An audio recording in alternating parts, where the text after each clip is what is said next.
All right, so we're out here with Mason Murphy, fourth practice of fall camp. Your third in a row out here in the Coliseum. First time the media's get to see you out here. Where are you at so far in fall camp as far as your progression? How you doing? Right now I'm rolling with the twos. They got me flipping sides right and left right now, and really trying to learn the playbook more and really trying to slow the game down for myself, and especially buying into what the older guys are telling me to do, so I can follow in their footsteps and mimic what they do. And I'm just working, trying to get better every day. At what point during the summer did it kind of click for you that you're going to be one of the guys that this coaching staff's going to lean on? Was there a moment? I don't think there really was a moment. I think that I just, Justin Didich really kind of took me and kind of, I would say, molding me into like what I need to be as an offensive lineman, because he's really good role model to look up to in the O-line. And I'm just buying into what the older guys are telling me to do, and I had a pretty decent summer, got stronger, and it's aiding in my game now. How was that off-season workout helped with Benny Wiley and maybe making sure, that discipline over default, making sure you get to class on time, the workouts on time, the meals on time? Or was any of that a challenge during the summer? I don't think it wasn't really a challenge. It was more just buying into what the coaches are telling me to do, and that's what it is. What's it been like just working, you talked about Didich, but just working with the O-line group that's as experienced as it is, how's that kind of helped you out? Oh, tremendously. The older guys in the room, Andrew Voorhees, Brett Nealon, Justin Didich, they all are guys that, as a young O-lineman, you really want to look up to, because they all do the right thing. They're on time to everything, never miss anything, and they give everything. They're all every single time. They're in the weight room, on the field, and just watching those guys and trying to mimic what they do is something that I'm trying to buy into, so I can really become a guy here. What did you emphasize, or what did you try to focus on during your interview this year? The mental side of the ball, and just trying to get stronger upper body, my lower body.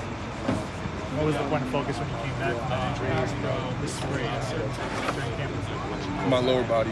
I had lost a lot of strength in there, lost a lot of muscle mass in there. So trying to get my legs back was a really big one, and trying to learn the playbook, and not learn the playbook, but trying to master the playbook was definitely one of the challenges.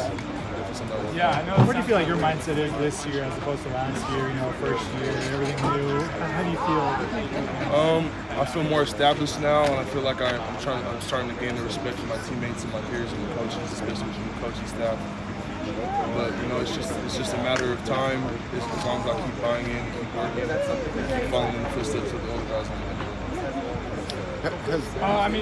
Has the knowing that you're going to be running the ball more this season, how much is that playing into your mindset when you go out there? I'm stoked.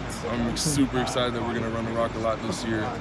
And, if you can't run the ball, then you can't throw the ball. So I think that with the run game, a solid run game, we're really gonna attack it this year. We're gonna have a lot of fun.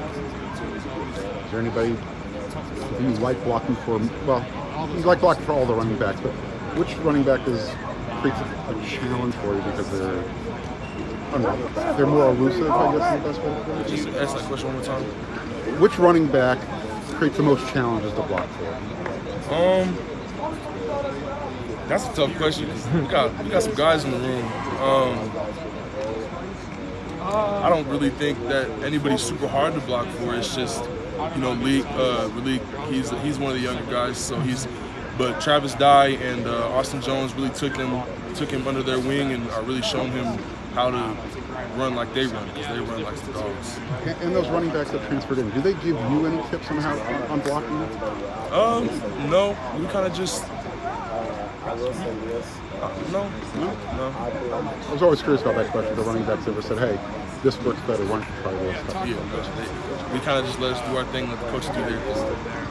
You feel like you're at 100% now, back to where you were before? Sir, absolutely. Was that kind of a challenge, just getting back to this point? Oh, yeah, it definitely was, but it was something I overcame. Everyone has, those challenges in their journey, and I overcame mine. You feel like that motivated you more coming back and just being at your best? Absolutely. it was a struggle at first, but now that I'm back, I feel 100% super healthy and ready to go. I want to ask real quick about the playbook. You talked about you wanted to master that. What are some of the challenges of mastering a playbook as rich as Lincoln Riley's? You know, some of the challenges of mastering the playbook would be the fact that Coach Riley has a really complex playbook, and there's a lot of stuff going on the offense. And so memorizing and knowing what to do in certain situations when the defense is moving around, because our defense moves around a lot, you know, that's definitely one of the challenges, but I keep getting better every day at it, so I'm just going to keep working. What's your game weight right now? Say again? What's your weight right now? 300. 300. And where do they want you? They haven't said much about my weight right now. Probably like 310, 315, just because that's where I played my best at. And you know, a lot of the coaches talk about like when you have dual type of athletes. What other sports did you play in high school besides football? Well, not in high school. In high school, I only played football, but before high school, I played baseball, water polo, and I swam for a little bit too. And I did karate. Did karate? Yeah, and judo. I'm not going to fight you. Talking about the playbook, does it require more day-to-day work? Oh, absolutely. Yeah. How do you go about kind of you guys? Where you want? Staying in the playbook, studying it every night. You know, going over my notes that I take in the meetings, and just trying to really grasp an understanding of how the game works, and with this playbook and how it can affect defenses, because it's a really complex playbook, but it's a very effective playbook once it's run properly. Let's do one more here. Last one for you. Just tell me a little bit about what you've seen in terms of just the culture that Coach Riley's brought, you know, off the field, on the field. What are some of the things that you feel like have already begun to help establish that?